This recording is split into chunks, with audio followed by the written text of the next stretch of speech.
Hello students, today we will talk about the NCERT exercise number 1.1 by using Euclid's division algorithm। देखो first question आपका NCERT question में है use Euclid's division algorithm find HCF of 135, 235, 196, 38, 220, 867 and 255। अब देखिएगा पहले आपने HCF LCM find out करे थे दो मेथड से, एक तो हम प्राइम फैक्टराइजेशन मेथड और दूसरा आप लॉन्ग डिवीजन मेथड करते थे।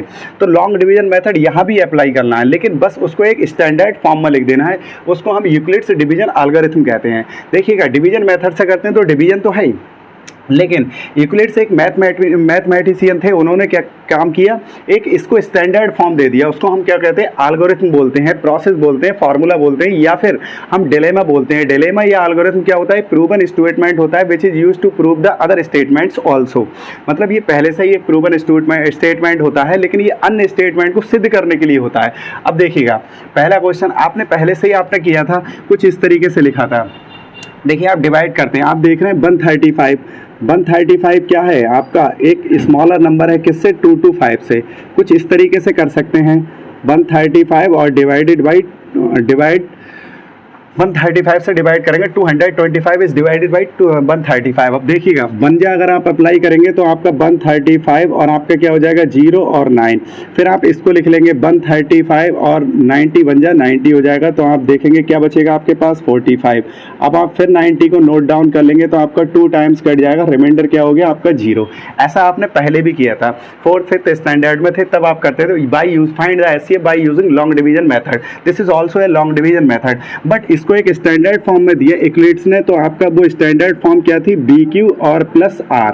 इसका मतलब ये हुआ कि BQ प्लस का R क्या था, ये वाला टर्म है, इसको हमने इसको क्या कहा गया, इस टर्म को B कहा गया, और इसको क्या कहा गया Q कहा गया, और इसको R कहा गया, इस टर्म को आपका A कहा गया।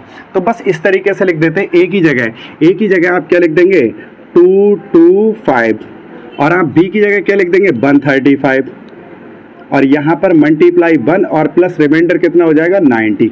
देखिए नीचे का रिमाइंडर 90 है, इस वाले टर्म को आप Q मानते हैं, इस वाले टर्म को हम B मानते हैं, और इस टर्म को A मानते हैं। ऐसे इसमें अप्लाई करेंगे तो आप देखेंगे 135 इक्वल्स टू आप क्या लिखेंगे 90 मल्टीप्लाई 1, तो 90 मल्टीप्लाई 1 और आपका कितना है 45। फिर से आप इसको देखिएगा, आप 90 इक्वल्स टू 45 मल्टीप्लाई 2 और प्लस 0। देखिएगा एक ही जगह आपने 90 पुट किया है, B की जगह we have to use the 45, in place of Q we have to use 2 and in place of remainder और R इक्वल्स टू 0। तो आप देखेंगे जहां पर आप 0 हो जाता है तो आपका HCF कुछ इस तरीके से ये हो जाएगा। तो आप यहां लिख देंगे HCF of 135 and 225 equals to 45। ये आपका आंसर हो जाता है। This is the required answer of this particular question. Next part आपका कुछ इस तरीके से, आपका अगला पार्ट दे रखा है 196। आपको पता है 196 क्या है, स्मॉलर नंबर है इन कंपैरिजन टू 38220। तो आप देखेंगे 1 टाइम्स इसको करेंगे, 2 टाइम्स करेंगे तो 492 392 जो कि ज़्यादा हो जाता है। तो 1 टाइम करेंगे 960 हो जाएगा। तो आपके पास कितना बचेगा 6, और आपका यहाँ पर कितना बचेगा 8 और आपका 1। अब देखिएगा 96, सॉरी फिर से आप देखिएगा कुछ रिमाइंडर बाकी है तो आप उसको उतार लेंगे तो आपका क्या हो जाएगा 2। अब ये 9 टाइम्स करके देख लेते हैं 196 का 9 टाइम्स। तो 196 का आप 9 टाइम्स कर लीजिए, 196 आप 9 टाइम्स इसका यहाँ कर लेते हैं। 196 और 9 टाइम 9 6 जा 54, 9 9 जा 81, 86 कैरी हुआ 8 और आपका 1764। तो आप इसको लिख देंगे यहाँ पर 1764, आपके पास बचेगा 8 और यहाँ पर आपका क्या बचा 9 और यहाँ पर आपका बस इतना ही बचेगा तो 0। अब जैसे आप 196 और मल्टीप्लाई 5 करेंगे तो आपका कितना आ जाएगा 1918980, 5 8 जा 30 कैरी हुआ 3, 9 8 जा 9 5 जा 45, 3 38 और कैरी हुआ 4 90। तो आप देखेंगे ये 9 टाइम्स और ये 5 टाइम्स, तो आपका कितना हो जाएगा 0 आपका बचा। तो कुछ इस तरीके से आप लिख देंगे A इक्वल्स टू BQ और प्लस R। ये आपका फिर से देख लीजिए, ये R हो गया, ये आपका Q हो गया, ये आपका B हो गया और ये आपका A हो गया। तो देखिए A की जगह 38220 और B की जगह 196, Q की जगह 195 और आर की जगह 0। जैसे 0 आ जाता है तो आपका ये SCF हो जाता है। तो आप लिख सकते हैं SCF of 196 and 38220 equals to, आप देखेंगे क्या लिखेंगे 196। ओके, नेक्स्ट पार्ट आपका दे रखा है, आप कर भी सकते हैं इस पार्ट को अगर चाहें तो। नेक्स्ट पार्ट आपका दे रखा है कुछ इस तरीके से दे रखा है आपका 867 एंड 22255। तो देखिएगा ग्रेटर नंबर आपका ये है, स्मॉलर नंबर ये है, तो इससे डिवाइड करेंगे 255 867। तो आप देख लीजिए 2 टाइम्स कर लेंगे इसको, 3 टाइम्स करके देख लीजिए। 3 टाइम्स आप करेंगे तो ये कितना हो जाएगा 600, और ये कितना हो जाएगा आपका 3 टाइम्स करेंगे तो 50 आपका 53 जा 150 और 165 यानी कि 7। तो 7 और 6 और 5, इधर देख लीजिए आपका क्या बचा 2, और यहाँ पर 0 और यहाँ पर कितना 1। तो आपका 3 टाइम्स करने पर, अब इसको नोट डाउन कर लीजिए। तो आप देखेंगे इसको 2 टाइम्स कर लीजिए 204। अब आप देख लीजिए 51, अब इसको नोट डाउन कर लीजिए 102, और 2 टाइम्स जैसे ही आप करेंगे तो आपका 102 और रिमाइंडर 0। फिर से आप वैसी मेथड से अप्लाई कर सकते हैं, A equals to BQ plus R। तो A की जगह 867, B की जगह 255 मल्टीप्लाई 3 और R आपका 102। फिर से इस टर्म को लिख लें तो 255 इक्वल्स टू आप लिखेंगे 102 मल्टीप्लाई 2, रिमाइंडर इज 51। अगेन इस टर्म को तो आप 102 इक्वल्स टू आपका 51 मल्टीप्लाई 2 और आपका प्लस क्या हो जाएगा 0। जैसे ही 0 आ जाता है तो आपका ये SCF हो जाएगा।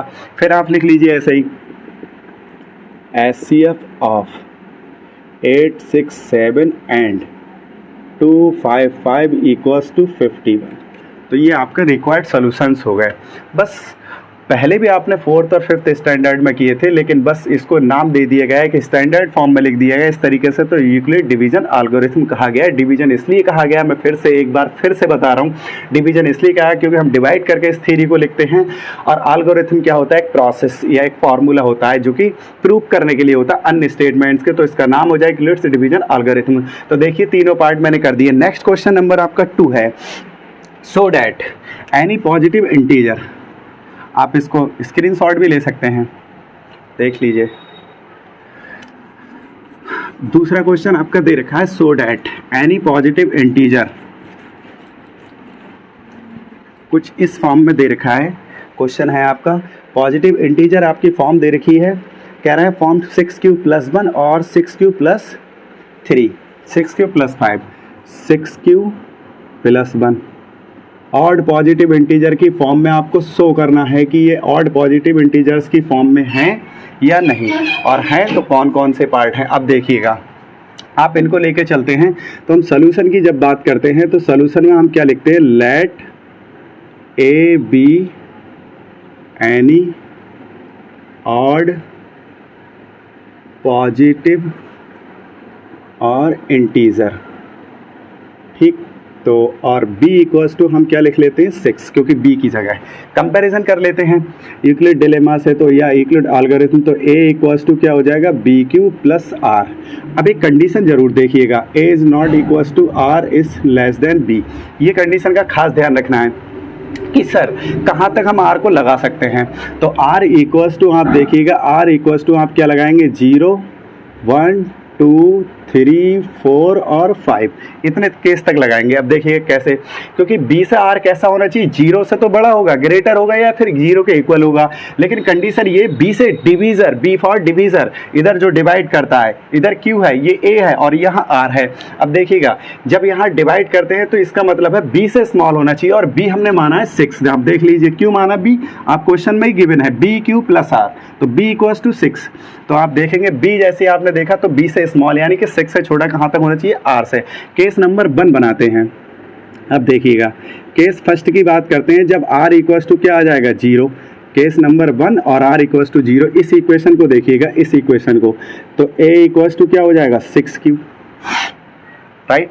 अगले केस नंबर 2 की बात करते हैं। केस 2 की जब आप बात करते हैं तो r इक्वल्स टू क्या हो जाएगा 1। फिर से इस इक्वेशन की बात करते हैं, a इक्वल्स टू 6q और +1, ओके। नेक्स्ट फिर केस बनाते हैं। तो केस नंबर आप बात करेंगे, केस नंबर थर्ड की बात करते हैं तो r इक्वल्स टू क्या हो जाएगा उसमें 2। अब देखिएगा फिर इस इक्वेशन की बात करेंगे तो 6q और प्लस 2 इस इक्वेशन पर r की जगह वैल्यू पुट करते रहिएगा। नेक्स्ट केस नंबर आप क्या बनाते हैं, फोर्थ बनाते हैं। तो इसमें देखेंगे r इक्वल्स टू 3, तो a इक्वल्स टू क्या हो जाएगा 6q प्लस 3। इस इक्वेशन को आप बनाते जाइएगा, इस इक्वेशन को आगे। नेक्स्ट अगले पार्ट की बात करते हैं, केस नंबर आप 4 बनाते हैं, केस नंबर 4 फिफ्थ सॉरी, तो फिफ्थ बनाएंगे तो r इक्वल्स टू आप क्या लगाएंगे 4। अब देखिएगा a इक्वल्स टू क्या आ जाएगा 6q plus 4। Next case number आप क्या बनाते हैं 6 बनाते हैं, तो इसमें देखेंगे r इक्वल्स टू 5 और a equals to 6q plus 5। Okay सब r तक वैल्यू आपने पुट कर दी। अब देख लीजिएगा सब में q की जगह 1 रख के देख लीजिए, तो जैसे ही 1 लगाएंगे तो a इक्वल्स टू 6 बचेगा यहाँ पर, तो हमारे ये इवन बन गया, ये नहीं हो सकता। नेक्स्ट जब यहाँ q की जगह 1 लगा के देखेंगे 6 और 1 7, यानी कि केस नंबर 2 वेरीफाई करेगा। इसमें भी आप देखेंगे तो ये 8 हो जाएगा, तो ये मैच नहीं करेगा, लेकिन इस वाले केस में मैच करेगा क्योंकि आप q बराबर 1 रख के देख लीजिए 6 plus 3 9, odd positive integer, odd positive integer ये शो करना है हमें। नेक्स्ट इसमें बात करेंगे तो इसमें भी नहीं होगा क्योंकि q बराबर 1, तो 6 प्लस 4 यानी कि 10, 10 is an even number not odd positive integer, even positive integer. 6 में बात करेंगे तो आप यहाँ put q equals to 1, then 6 1 जा 6 plus 5 equals to 11, 11 is an odd positive integer, ये भी आपका वेरीफाई करेगा। तो एग्जिस्ट कौन कौन से केस करते हैं, case number 2, case number 4, case number 6। तो आप देखेंगे यहाँ पर लिख देंगे hence 6q plus 1, 6q plus 3, 6q plus 3, और case second, this is case second, case 4, case 6 are in the, ऐसे करके लिख देंगे, form of odd positive integer. ये आपका रिक्वायर्ड आंसर हो जाएगा, स्क्रीनशॉट ले सकते हैं आप। नेक्स्ट क्वेश्चन की बात करते हैं। अगला क्वेश्चन आपका दे रखा है, अगला क्वेश्चन क्या है, प्रूव डैट, अगला क्वेश्चन है प्रूव डैट या show that square of any odd positive, square of any positive integer is in the form of 3m और 3m प्लस 1। देखिएगा नेक्स्ट आपका थर्ड वाला दे रखा है। थर्ड से पहले एक क्वेश्चन और है 616 और 32 है, तो आप उसको उसी मेथड से कर सकते हैं। फर्स्ट क्वेश्चन के हमने पार्ट करे थे कि maximum numbers of rose soldiers की कितनी हो सकती है, तो आप इससे डिवाइड इसको कर दीजिए, आपका आंसर आ जाएगा, तो आप उससे डिवाइड कर सकते हैं। यहाँ पर क्वेश्चन नंबर आपका 4 की बात करते हैं, ये सोल्यूशन आपके 4 का है। तो देखिएगा 4 में क्या है, so that the square of any positive integers be in the form of 3m और 3m प्लस 1, इस फॉर्म में हमें शो करना है। वैसे ही हम लिखते हैं a be an a, let a be any positive integer, इसको हम लेके चलते हैं क्या नाम ए, और बी की जगह हम क्या मान लेते हैं अपनी जगह 3। According to the question we have to put b equals to 3। आप देख रहे हैं बी इक्वल्स टू 3, कंडीशन को लेके चलना है। देखिए बच्चों कंडीशन को लेकर नहीं चलोगे तो क्वेश्चन को हम वेरीफाई नहीं, इतना तो आप 10th स्टैंडर्ड में सोच सकते हैं, आप अच्छे बच्चे हैं। देखिएगा कि बी इक्वल्स टू, कंडीशन आप यहाँ पर लिख देंगे बी क्यू प्लस आर, तो बी की जगह कंपैरिजन करने पर आपको क्या मिलेगा 3, तो हम उसी को लेके चलते हैं। तो r इक्वल्स टू हम पुट कर देते हैं 1 2, ऐसे डैश डैश लेके वैल्यू चलते हैं। तो देख लीजिए आप b बराबर बात कर रहे हैं 3, तो 3 r 3 b से r स्मॉल होना चाहिए, तो r या तो 0 होगा, 1 होगा या 2 होगा, 3 होगा। अब देखिएगा केस में अलग अलग पुट कर लेते हैं, स्क्वायरिंग में कर लेते हैं। तो देखिएगा जैसे ही आप पुट करेंगे तो आपको कुछ क्वेश्चंस इस तरीके से क्वेश्चन बन जाएगा आपका। जैसे ही आप r बराबर r इक्वल्स टू आप 0 पुट करते हैं तो a इक्वल्स टू क्या हो जाएगा आपका, यहाँ पर इस कंडीशन की बात करते हैं 3q प्लस r, तो a बराबर क्या हो जाएगा 3q। ओके स्क्वायरिंग कर लेते हैं, तो आप स्क्वायरिंग करेंगे, स्क्वायरिंग ऑन ऐसे करके, जैसा क्वेश्चन में कहा गया है squaring squares of the integer, तो स्क्वायरिंग बी गेट। जैसे आप स्क्वायरिंग करेंगे तो आपको कुछ मिलेगा। तो देखिए क्या मिलता है, आप देखेंगे a square equals to 3q whole square, और आपका हो जाएगा ए स्क्वायर इक्वल्स टू 9q²। इसको आप ऐसे लिख सकते हैं ए स्क्वायर इक्वल्स टू 3 और ब्रैकेट में 3q² को अलग लिख सकते हैं।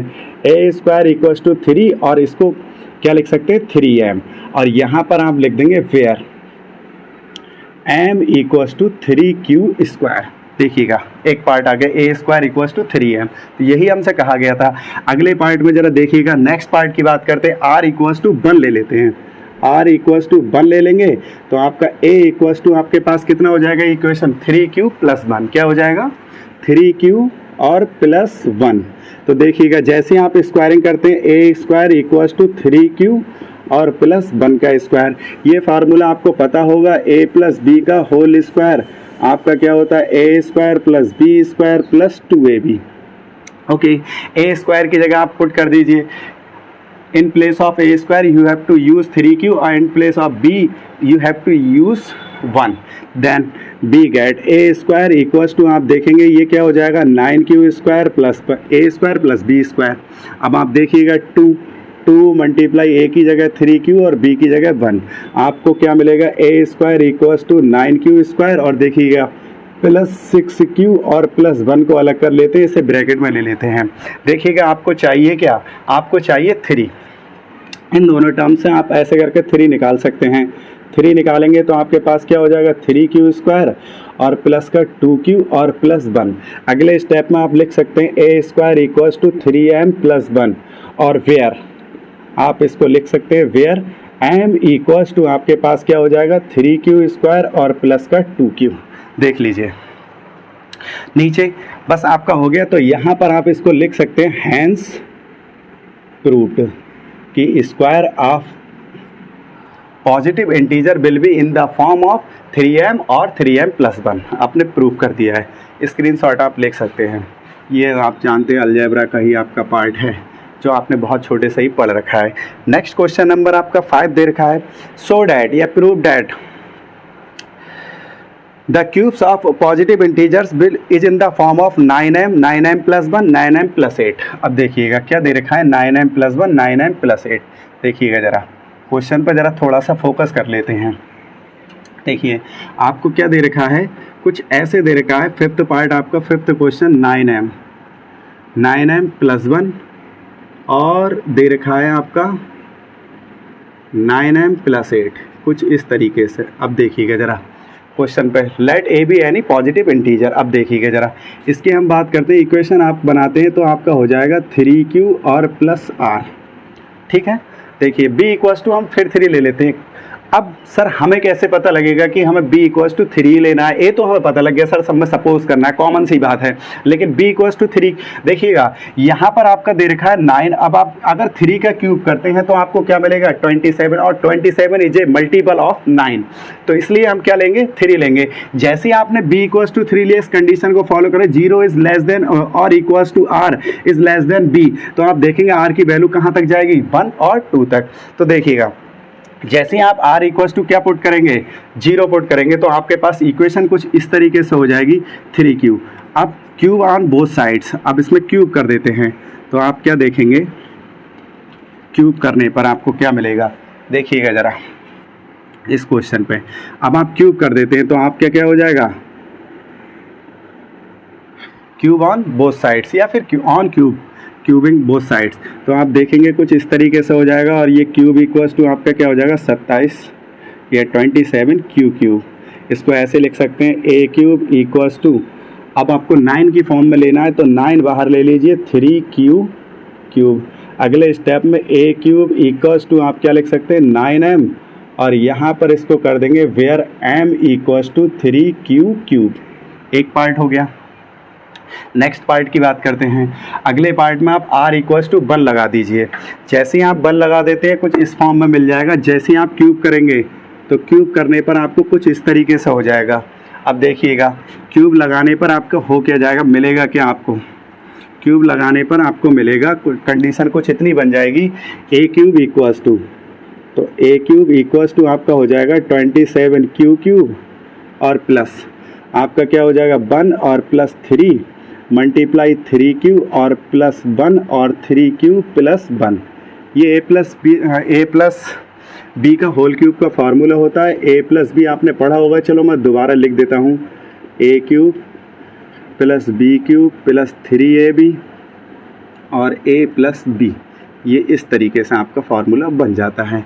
देखिएगा, ए क्यूब लगा दिया, बी क्यूब लगा दिया, क्यूब का मतलब 1 पे क्यूब लगाएंगे तो 1 ही रहता है, 3ab 3 मल्टीप्लाई 3 क्यूब मल्टीप्लाई 1 और 3 क्यूब प्लस 1 ए प्लस बी। देन आगे ए क्यूब इक्वल्स टू आप देखेंगे 27 क्यू क्यूब और प्लस इन दोनों की मल्टीप्लाई 3 3 या 9 और 3 क्यूब प्लस 1, फिर इसकी मल्टीप्लाई कर देंगे तो 3 क्यू स्क्वायर, 3 3 या 9 बन जा 9 क्यू की मल्टीप्लाई 3 क्यू 27 क्यू स्क्वायर, फिर से मल्टीप्लाई 1 से कर देंगे तो आपका क्या हो जाएगा 9 क्यू, और यहाँ पर आपका 1 क्यूब का लास्ट में ले लेते हैं तो 1, अब ब्रैकेट में से कर लेते हैं सब पूरे को। जैसे ही आप ब्रैकेट में कर लेंगे तो आप देखिएगा ए क्यूब इक्वल्स टू आपको चाहिए क्या 9 की फॉर्म में, तो 9 कॉमन ले लीजिए इसमें से। जैसे ही आप 9 कॉमन लेंगे तो आपके पास 3 क्यू क्यू और प्लस का क्या हो जाएगा 3 क्यू स्क्वायर और प्लस का क्या हो जाएगा क्यू और प्लस 1। फिर अगले स्टेप में आप देखेंगे 9 और m और प्लस 1, वेयर आप लिखेंगे इसको वेयर m इक्वल्स टू आपका हो जाएगा 3 q cube plus 3 Q square plus Q. ये आपका सेकेंड पार्ट आ गया। नेक्स्ट केस थर्ड बनाते हैं। केस थर्ड में आप देखेंगे 9m प्लस 8, इसको लेकर चलेंगे। आप स्क्रीनशॉट ले लीजिए, फिर मैं आगे मिटा देता हूँ, नीचे आपको दिखेगा नहीं, कैमरा नीचे एडजस्ट नहीं हो पा रहा है, ठीक है, आप स्क्रीनशॉट ले सकते हैं। देखिए तीसरे पार्ट में चलते हैं। थर्ड पार्ट में आप लेके चलेंगे तो थर्ड पार्ट में आप r इक्वल्स टू क्या लेके चलेंगे 2, तो यहाँ पर देख लेते हैं, फिर से आप r इक्वल्स टू 2 लेके चलेंगे तो देखो यहाँ पर इसमें ही एडिट कर देता हूँ मैं, यहीं पर हो जाएगा। अब देखिएगा जैसे ही आप r इक्वल्स टू 2 लगाएंगे तो यहाँ पर 2 होगा, तो इसका क्यूब क्या हो जाएगा 2 का क्यूब हो जाएगा, और आपका यहाँ पर कितना आ जाएगा 2 का क्यूब, ए क्यूब प्लस बी क्यूब, और यहाँ पर 2 हो जाएगा और यहाँ पर 2 हो जाएगा। अब क्वेश्चन ये बनता है कि सर हमें कैसे पता लगेगा कि r इक्वल्स टू, सबसे पहले तो हम कंसेक्यूटिव नंबर्स को लेकर आना है। तो आप कंसेक्यूटिव नंबर्स में आप क्या देखेंगे, आप देखेंगे कि पहले 0 लगाया, फिर 1 लगाया, फिर उसके बाद 2 लगाया, तो पता लग रहा है। और अगर नहीं भी लगा पाते, कोई क्वेश्चन ऐसा आ जाता है कॉन्ट्राडिक्ट हो, तो उसमें आप देख सकते हैं कि 2 का क्यूब क्या होता है 8 होता है। नेक्स्ट आगे बात करते हैं, तो आप देखिएगा ज़रा ए क्यूब इक्वल्स टू आप क्या देखेंगे कि 27 क्यू क्यूब हो जाएगा प्लस ये 8 हो जाएगा, 3 3 जा 9, 9 2 जा 18 क्यू और 3 क्यू और प्लस 2। अब देखिएगा ए क्यूब इक्वल्स टू आपका हो जाएगा 27 क्यू क्यूब, इसकी मल्टीप्लाई कर देते हैं, 18 3 जा 54 क्यू और प्लस क्या हो जाएगा 18 2 जा 36 क्यू और प्लस 8 को लास्ट में ले लेते हैं। देखिएगा तो आप इसको ब्रैकेट में कर लें तो आप क्या देखेंगे, आपको 9 की फॉर्म में लाना है, तो ए क्यूब इक्वल्स टू आप 9 ले लेंगे तो इसकी जगह आपका क्या आ जाएगा 3 क्यू क्यूब और प्लस का आपका क्या हो जाएगा 9 6 जा 54 प्लस आपका क्या हो जाएगा 9 4 जा प्लस 8। देख लीजिए 9 3 या 27, 9 6 या 54, 9 4 या 36। अब देख लीजिए ए क्यूब इक्वल्स टू आपका हो जाएगा 9m प्लस 8 और इसको आप ले लेंगे वेयर, आप क्या लिखेंगे where m equals to 3 q cube और प्लस 6 क्यू प्लस 4 क्यू। देखिएगा तीसरा पार्ट भी हमने प्रूव कर दिया है। नीचे आप क्या लिख देते हो, हैंस प्रूव्ड। ये आपके एनसीईआरटी 1.1 के एक्सरसाइज के क्वेश्चंस थे। अच्छा, एनसीईआरटी जो आपकी दूसरी एक्सरसाइज है 1.2, उसमें आपको देखा होगा, उसमें सिंपल से क्वेश्चंस हैं, इसका आप स्क्रीनशॉट ले सकते हैं। एक्सरसाइज 1.2 देखिएगा जरा, 1.2 पर जरा थोड़ी बात करते हैं। 1.2 पर आप बात करेंगे तो उसमें प्राइम फैक्टर्स लिखे हुए हैं, find the prime factors of. तो मैं जनरली ऐसे ही बता देता हूँ, इससे कोई क्वेश्चन तो बनता नहीं है आपके बोर्ड एग्जाम में। बोर्ड एग्जाम का मोस्टली आपके जो रिसेंट 10 ईयर्स के क्वेश्चंस आ रहे हैं वो किस में आ रहे हैं, या तो एक्सरसाइज 1.1 से आते हैं या फिर एक्सरसाइज 1.3 से आते हैं मोस्टली क्वेश्चंस। अब देखिएगा इसमें दे रखा है express each of the following numbers in as product of its prime factors. आपके नंबर्स दे रखे हैं, 140 है, 156 है, ये आपका 140 है, 156 है, और आपका दे रखा है 38 25 है। चलिए आगे नंबर्स और आपके दे रखे हैं। एक्सरसाइज 1.2 है, सिंपल एक्सरसाइज है और आप इसको अपना कर सकते हैं। मैंने कहा था मोस्टली एक्सपेक्टेड क्वेश्चंस इस एक्सरसाइज से ज़्यादा बनते नहीं है। जो एनसीईआरटी क्वेश्चंस है वही आपकी टेक्स्ट बुक में उसी के मेथड से या फिर उसी की फॉर्म में आपके क्वेश्चंस आ जाते हैं। अगर आपको किसी क्वेश्चन में कोई दिक्कत हो तो मेरे इस व्हाट्सएप नंबर पर आप एक्सरसाइज का नंबर लिखकर और आप क्वेश्चन नंबर लिखकर इस व्हाट्सएप नंबर पर आप मुझे सेंड कर सकते हैं या फिर कमेंट बॉक्स में लिख सकते हैं कि सर इस एक्सरसाइज का ये क्वेश्चन नंबर मुझे सलूशन दे दीजिएगा। मैं तुरंत आपको रिस्पॉन्स करूँगा। हो सकता है कमेंट सेक्शन में इतना नहीं देख पाते क्योंकि और क्लासेस स्कूल देखना होता है, कोचिंग क्लासेस हैं, तो आप कोई दिक्कत नहीं, व्हाट्सएप पर मुझे क्वेश्चन लिख कर दे दे, मैं सलूशन दे दूंगा आपको। तो देखिए इसको फैक्टर्स के फॉर्म में करना है, तो ऐसा आपने पहले किया था 3rd 4th 5th में आप करते चले आ रहे हैं। 2 से आप डिवाइड करेंगे 70 हो जाएगा, 2 से डिवाइड करेंगे तो आपका 35 हो जाएगा, फिर आपका 7 से कट जाएगा, ये 1 आ गया। तो आप लिखेंगे 140 इक्वल्स टू 2 × 2 × 5 × 7। इसको आप ऐसे लिख सकते हैं 140, ऐसा आप लिखते थे पहले, बस इसको इस तरीके से लिख देते हैं एक्सपोनेंट की फॉर्म में। ये स्टैंडर्ड फॉर्म में आपके क्लास 10th के लिए हो जाता है 5 raised to the power 1 7 raised to the power 1। अगर ऐसे ना लिखते हैं तो ऐसे लिख सकते हैं 140 इक्वल्स टू 2 स्क्वायर और मल्टीप्लाई 5 raised to 5 × 7। ये आपका रिक्वायर्ड आंसर हो गया ऑफ दिस पर्टिकुलर क्वेश्चन। ऐसे आप इनके सबके कर सकते हैं, प्राइम फैक्टर्स निकाल सकते हैं। नेक्स्ट इसमें क्वेश्चन नंबर 2 दे रखा है, find the HCF and LCM of the following pairs of and verify them. इसमें पेयर्स दे रखे हैं और उनको वेरीफाई करने के लिए कहा गया है। अब देखिएगा पेयर्स में क्या दे रखा है। पेयर्स में आपको कोई 2 नंबर्स दे रखे होंगे, 2 नंबर्स दे रखे हो या फिर 3 नंबर्स दे रखे हो, उससे कोई फर्क पड़ने वाला नहीं है। तो आपको एलसीएम और एचसीएफ का वेरिफिकेशन कहा है कि LCM multiply HCF equals to product of the numbers. तो देखिए कोई 2 नंबर्स मैं अपनी तरफ से ले देता हूँ। सपोज दैट आप ले लीजिए दूसरे क्वेश्चन में 25 और 15 ले लीजिए। 15 के आपके फैक्टर्स क्या हो जाएंगे 3 × 5। 25 के आपके फैक्टर्स क्या हो जाएंगे 5 × 5। अब आप इसका एचसीएफ देख लीजिए भाई, एचसीएफ कितना हो जाएगा 5। अगर आप एलसीएम पर जाते हैं तो इसका एलसीएम कितना हो जाएगा 5 कॉमन है, 3 रह जाएगा, एक 5 रह जाएगा, दिस इज 75। अब इनका दोनों का प्रोडक्ट, अब प्रोडक्ट की जब आप बात करते हो तो इसको एलएचएस कहोगे, तो एचसीएफ और मल्टीप्लाई एलसीएम, ये वेरिफिकेशन है। तो देखिएगा 5 × 75 और 5 5 या 25, 35 और 75, ये आपका क्या हो गया एलएचएस। नेक्स्ट आरएचएस की बात कर रहा है, तो आरएचएस में आपसे कहेगा प्रोडक्ट कह रहा है इन नंबर्स का। प्रोडक्ट की जब बात करेंगे तो RHS इक्वल्स टू आप देखेंगे 15 × 25, 15 5 जा 75, 15 2 जा 30 और 7 37। तो ये आपका हो गया RHS। तो आप इसको ऐसे लिख सकते हैं LHS इक्वल्स टू RHS, ठीक है। और इसको आप लिख देंगे, दोनों इक्वल आ गई तो इसको आप क्या कह देंगे हैंस वेरीफाइड। तो ये सिंपल क्वेश्चन है, आप इसको कर सकते हैं। अगर किसी बच्चे को दिक्कत आए तो मुझसे पूछ सकता है।